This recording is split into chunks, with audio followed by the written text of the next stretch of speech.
Hi guys! I hope you had a great spring break. I hope that you got outside and enjoyed the weather. It looks like we're going to have a cold spell the next couple of days, but after that, the weather looks great. So, as part of your e-learning, you need to make sure to be outside and getting some fresh air every single day. Okay? I miss you guys so much. I'm trying to figure out this Zoom app so that maybe we can get together and do a conference type call to where we can all see each other's faces and talk and catch up because I miss you all so much. Okay, so boats are in. It looks like we're going to be reading Gathering Blue, which is the follow up to The Giver. So my plan is to read 2 chapters per day of Gathering Blue. So there's not really any background you need of this book. You could read it independent of The Giver. It doesn't. You don't have to know anything about The Giver to listen to Gathering Blue to enjoy it. So my plan is to read 2 chapters a day. Okay, so we're going to start chapter 1. Mother, there was no reply. She hadn't expected one. Her mother had been dead now for 4 days, and Kira could tell that the last of the spirit was drifting away. Mother, she said it again, quietly, to whatever was leaving. She thought that she could feel its leave taking, the way one could feel a small whisper of breeze at night. She was now all alone. Kira felt the aloneness, the uncertainty, and a great sadness. This had been her mother, the warm and the vital woman whose name had been Katrina. Then, after the brief and unexpected sickness, it had become the body of Katrina, still containing the lingering spirit. After 4 sunsets and sunrises, the spirit too was gone. It was simply a body. Diggers would come and sprinkle a layer of soil over the flesh, but even so it would be eaten by the clawing, hungry creatures that came at night. Then the bones would scatter, rot, and crumble to become part of the earth. Kira wiped briefly at her eyes, which had suddenly filled with tears. She had loved her mother and would miss her terribly, but it was time for her to go. She wedged her walking stick in the soft ground, leaned on it, and pulled herself up. She looked around uncertainly. She was young still, and had not experienced death before, not in the small 2-person family that she and her mother had been.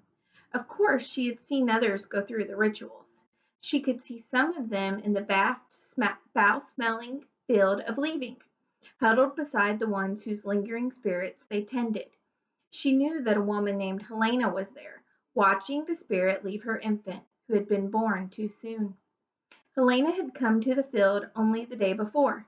Infants did not require the 4 days of watching. The wisp of their spirit barely arrived, drifted away too quickly. So Helena would return to the village and her family soon. As for Kira, she had no family now, nor any home. The cot she had shared with her mother had been burned. This was always done after sickness. The small structure, the only home Kira had ever known, was gone. She had seen the smoke in the distance as she sat with the body. As she watched the spirit of her mother drift away, she had seen the cindered fragments of her childhood life whirl into the sky as well. She felt a small shudder of fear. Fear was always a part of life for the people. Because of fear, they made shelter and found food and grew things. For the same reasons, weapons were stored, waiting. There was fear of cold, of sickness, and hunger. There was fear of beasts. And fear propelled her now as she stood leaning on her stick. She looked down a last time at the lifeless body that had once contained her mother and considered where to go. Kira thought about rebuilding. If she could find help, though help was unlikely, it wouldn't take long to build a cot, especially not this time of year. Summer start, when tree limbs were supple and mud was thick and abundant beside the river.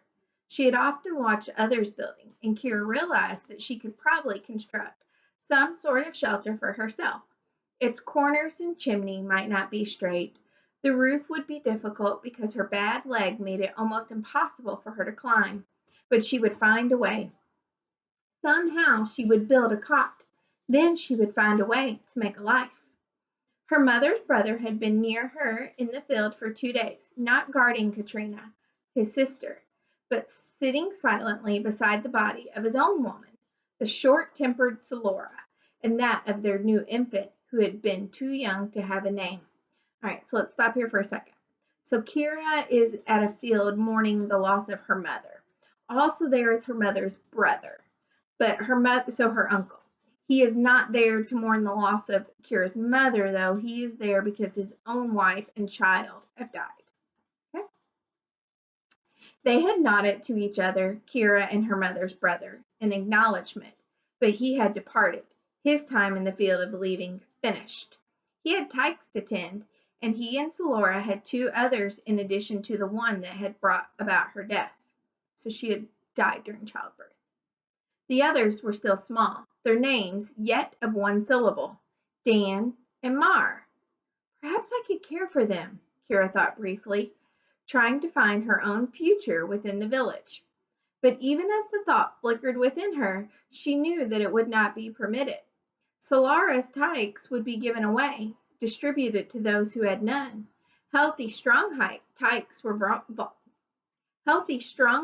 valuable. Properly trained, they could contribute to family needs and would be greatly desired. No one would desire Kira. No one ever had except her mother.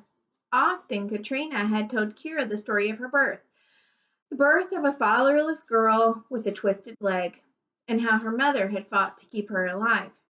"They came to take you," Katrina said, whispering the story to her in the evening in their cot, with the fire fed and glowing. "You were only 1 day old, not yet named. Your 1-syllable infant name. Kir." "Yes, that's right, Kir. They brought me food and were going to take you away to the field." Kira shuddered. It was the way, the custom, and it was the merciful thing to give an unnamed, imperfect infant back to the earth before its spirit had filled it and made it human. But it made her shudder. Katrina stroked her daughter's hair. "They meant no harm," she reminded them. Kira nodded. "They didn't know it was me." "It wasn't you yet." "Tell me again what you told them, no?" Kira whispered. Her mother sighed, remembering. "I knew I would not have another child," she pointed out. "Your father had been taken by beasts. It had been several months since he went off to hunt and did not return, and so I would not give birth again." "Oh," she added, "perhaps they would have given me one eventually, an orphan to raise. But as I held you, even then, with your spirit not yet arrived, and with your leg bent wrong so that it was clear you would never ever run, even then your eyes were bright. I could see the beginning of something remarkable in your eyes. And your fingers were long and well shaped. And strong. My hands were strong," Kira added with satisfaction. She had heard the story so often. Each time of hearing, she looked down at her strong hands with pride. Her mother laughed. "So strong they gripped my own thumb fiercely and would not let go. Feeling that fierce tug on my thumb, I could not let them take you away. I simply told them, no." "They were angry?" "Yes, but I was firm. And of course my father was still alive. He was old then, 4 syllables, and he had been the leader of the people, the chief guardian, for a long time. They respected him. And your father would have been a greatly respected leader too, had he not died on the long hunt. He had already been chosen to be a guardian." All right, so let's stop here for a second. So the older a person gets, the longer their name becomes. So when they're very young, their name just has 1 syllable. And then as they get older, they get another syllable. So Kir, then Kira, and her mom's name is Katrina. And she said her father was very old and very wise, so he had 4 syllables. But we don't know his name yet. "Say my father's name to me," Kira begged. Her mother smiled in the firelight. "Christopher," so Christopher, 3 syllables, is Kira's dad's name. "Christopher," she said, "you know that." "I like to hear it, though. I like to hear you say it. Do you want me to go on?" Kira nodded. "You were firm. You insisted," she reminded her mother. "Still, they made me promise that you would not become a burden." "I haven't, have I?" "Of course not. Your strong hands and wise head make up for the crippled leg. You are a sturdy and reliable helper in the weaving shed. All the women who work there say so. A one-bit leg is of no importance when measured against your cleverness. The stories you tell to the tykes, the pictures you create with words and with thread, the threading you do, it is unlike any threading the people have ever seen, far beyond anything I could do." Her mother stopped. She laughed. "Enough. You mustn't tease me into flattery. Don't forget that you are still a girl, and often wilful, and just this morning, Kira, you forgot to tidy the cot, even though you had promised." "I won't forget tomorrow," Kira said, sleepily, snuggling against her mother on the raised sleeping mat. She pushed her twisted leg into a more comfortable position for the night. "I promise." But now there was no one to help her. She had no family left, and she was not a particularly useful person in the village. For everyday work, Kira helped in the weaving shed, picking up the scraps and leavings, but her twisted leg diminished her value as a laborer and even in the future as a mate. Yes, the women liked the fanciful stories that she told to amuse restless tykes, and they admired the little threadings that she made, but those things were diversions. They were not work. The sky, with the sun no longer overhead, but sending shadows now into the field of leaving from the trees and thorn bushes at its edge, told her that it was long past midday. In her uncertainty she had lingered here too long. Carefully she gathered the skins on which she had slept these 4 nights, guarding her mother's spirit. Her fire was cold ashes, a blackened smudge. Her water container was empty, and she had no more food. Slowly, using her stick, she limped toward the path that led back to the village, holding on to the small hope that she might still be welcome there. Tykes played at the edge of the clearing, scampering about on the moss-covered ground. Pine needles stuck to their naked bodies and in their hair. She smiled. She recognized each little one. There was the yellow-haired son of her mother's friend. She remembered his birth 2 midsummers ago. And the girl whose twin had died, she was younger than the yellow-haired one, just toddling, but she giggled and shrieked with the others, playing catch me while I'm running, tussling the toddlers, slapped and kicked at each other, grabbing toy sticks, flailing with their small fists. Kira remembered watching her childhood companions at such play, preparing for the real scramble of adult life. Unable to participate because of her flawed leg, she had watched from the sidelines with envy. An older child, a dirty-faced boy of 8 or 9 years old, still too young for puberty and the two-syllable name that he would receive, looked over at her from the place where he was clearing underbrush and sorting the twigs into bundles for fire starting. Kira smiled.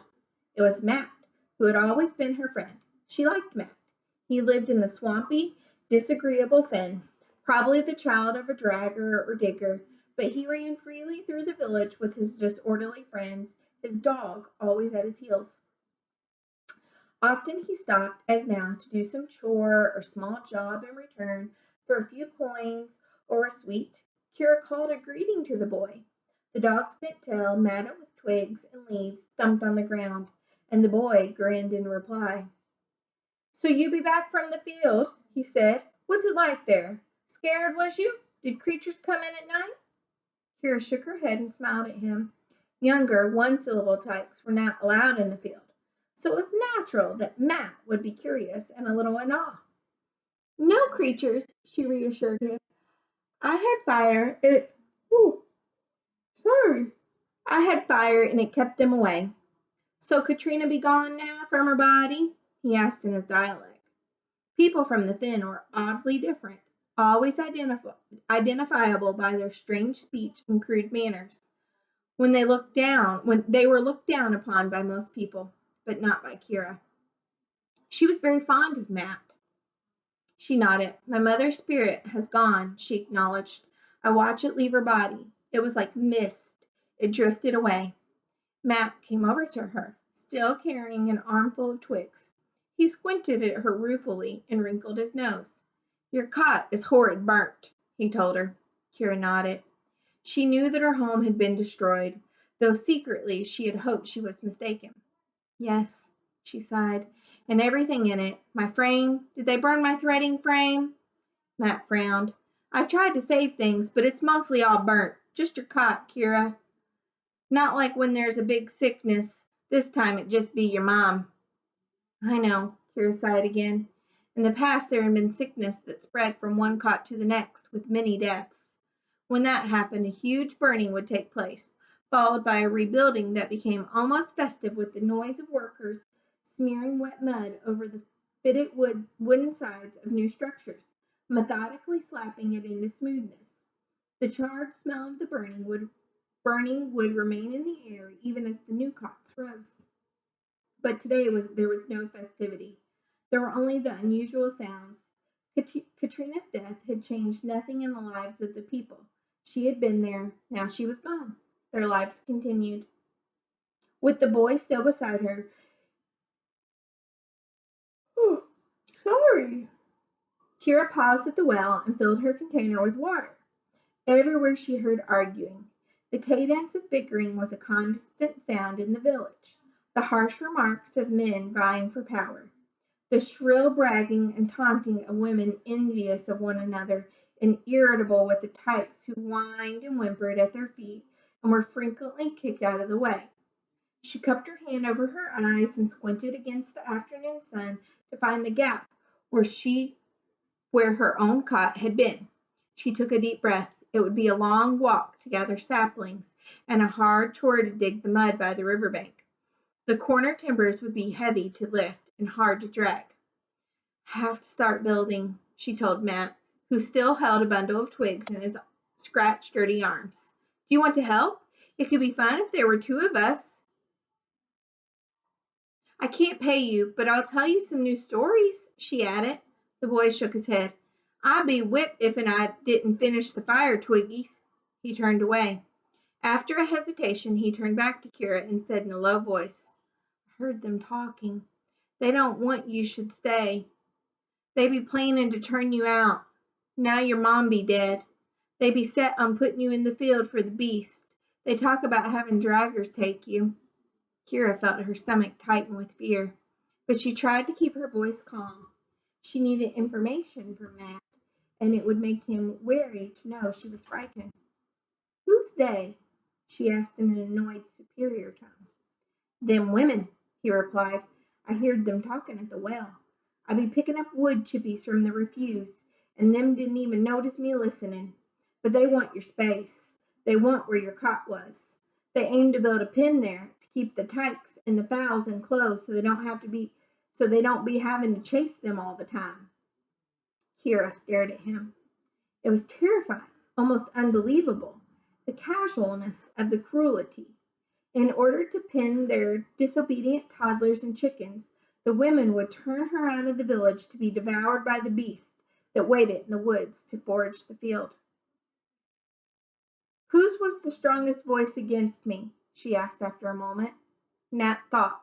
He shifted the twigs in his hands, and Kira could see that he was reluctant to get involved in her problems and fearful of his own fate, but he had always been her friend.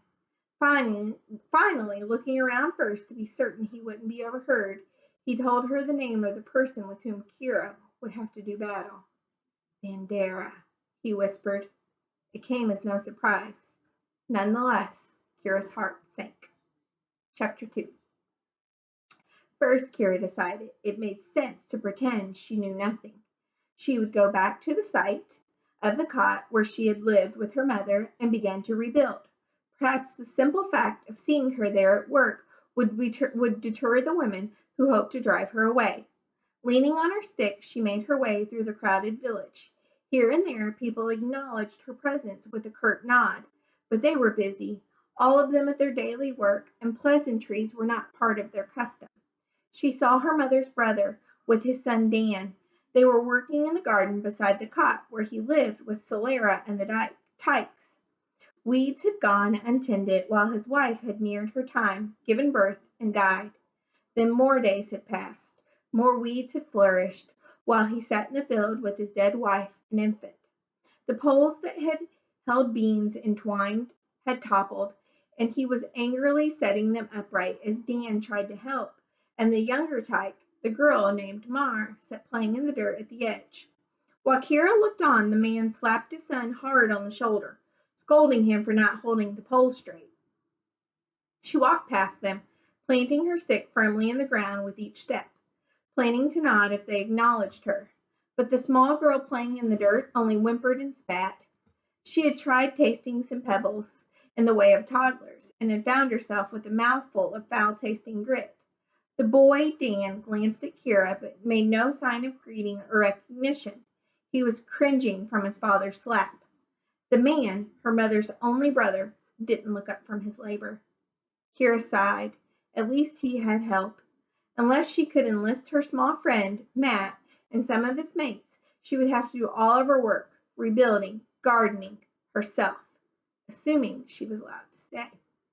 Her stomach growled, and she realized how hungry she was. Rounding the path past a row of small cots, she approached her own location and came upon the black heap of ashes that had been her home. There was nothing left of their household things, but she was pleased to see that the little garden remained. Her mother's flowers still bloomed, and the summer start vegetables were ripening in the sun. For now, at least, she would have some food. Or would she? As she watched, a woman darted out of a clump of nearby trees, glanced at Kara, then brazenly began to pull carrots from the garden that Kira and her mother had tended together. Stop it! Those are mine! Kira moved forward as quickly as she could, dragging her deformed leg. Laughing contemptuously, the woman sauntered away, her hands filled with dirt-encrusted carrots. Kira hurried to the remains of the garden. She set her water container on the ground, pulled up some tubers, brushed the dirt away, and began to eat. Without a hunter as part of their family, she and her mother had not eaten meat except for the occasional small creature that they could catch within the boundaries of the village. They could not go to the woods to hunt, the way the men did.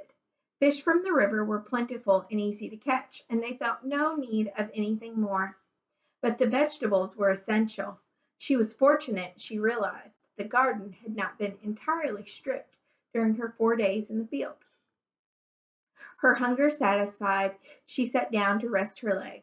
She looked around on the edge of her space near the ashes. A pile of saplings, stripped of their branches, was arranged as if someone had been preparing to help her rebuild. But Kira knew better. She rose and tentatively picked up one of the slender, pliable saplings from the pile. Bandera emerged immediately from the nearby clearing where Kira realized she had been waiting and watching. Kira did not know where the woman lived or who her hubby or children might be. Her cot was none of those nearby, but she was very much known in the village. People whispered about her. She was known and respected, or feared. The woman was tall and muscular, with long, tangled hair pulled back roughly and tied with a thong at the back of her neck. Her eyes were dark, and her direct look pierced any calmness that Kira might have felt. The ragged scar that marked her chin and continued down her neck to her broad shoulder was said to be a remnant of her long ago battle with one of the forest creatures. No one else had survived such a clawing, and the scar reminded everyone of Vandera's courage and vigor as well as her malevolence. She had been attacked and clawed, the children whispered, and she tried to steal an infant creature from its mother's den. Today, facing Kira, she was once again preparing to destroy someone's young. Unlike the forest creature, Kira had no claws with which to fight. She gripped her wooden cane tightly and tried to stare back with no hint of fear. I've returned to rebuild my cot, she told Vandera. Your space is gone. It's mine now. Those saplings are mine. Cut my own, Kira conceded. But I will rebuild on this space. This was my father's space before I was born, and my mother's after he died. Now that she is dead, it's mine. Other women emerged from surrounding cots. We need it, one called. We're going to use the saplings to build a pen for the tykes. It was Vandera's idea. Kira looked at the woman, who was holding the arm of a toddler roughly. It might be a good idea, Kira replied, if you want to pin your little ones, but not on this piece of ground. You can build a pen somewhere else. She saw Vandera lean down and pick up a rock the size of a tyke's fist. We don't want you here, the woman said. You don't belong in the village anymore. You're worthless with that leg. Your mother always protected you, but she's gone now. You should go too. Why didn't you just stay in the field? Kira saw that she was surrounded by hostile women who had come from their cots and were watching Vandera for instructions and leadership. Several, she noticed, had rocks in their hands. If one rock were thrown, others would follow, she knew. They were all waiting for the first. What would my mother have done? She thought frantically, and tried to call wisdom from the bit of her mother's spirit that lived on in her now. Or my father, who never knew of my birth. His spirit is in me too. Kira, Kira straightened her shoulders and spoke. She held her voice steady and tried to meet the eyes of each woman in turn. She lowered their gaze and looked at the ground. That was good. It meant they were weak. You know that in a village conflict that could bring death, we must go to the Council of Guardians? Kira reminded them. She heard some murmurs of assent. Vandera's hand still gripped the rock, and her shoulders were tense, preparing to throw. Kira looked directly at Vandera, but she was speaking to the others now, in need of their support. She appealed not to their sympathy because she knew they had none, but to their fear. Remember that if conflict is not taken to the Council of Guardians, and if there is a death, she heard a murmur. If there is a death, she heard a woman repeat in an uncertain, apprehensive voice. Kira waited. She stood as tall and straight as she could. Finally, a woman in the group completed words of the rule. The causer of death must die. Yes, the causer of death must die. Other voices repeated it. One by one, they released their rocks. One by one, each woman chose not to be a causer of death. Kira began to relax slightly. She waited. She watched. Finally, only Vandera still held her weapon. Glaring, Vandera menaced her, bending her elbow as if to throw, but at last she too dropped the rock on the ground, with a slight harmless toss toward Kira. I will take her to the Council of Guardians, then, Vandera announced to the women. I am willing to be her accuser. Let them cast her out, she laughed harshly. No need for us to waste a life getting rid of her. By sunset tomorrow, this ground can be ours, and she will be gone. She'll be in the field waiting for the beast. The women all glanced toward the forest, deep in the shadows now, the place where the beast waited. Kira forced herself not to follow their looks with her own eyes. With the same hand that held the rock, Vandera stroked the scar on her throat.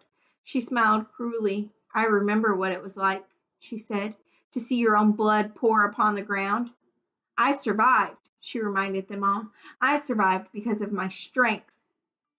By night start tomorrow, when she feels the claws at her throat, she went on, this two-syllable mistake of a girl will wish she had died of sickness beside her mother.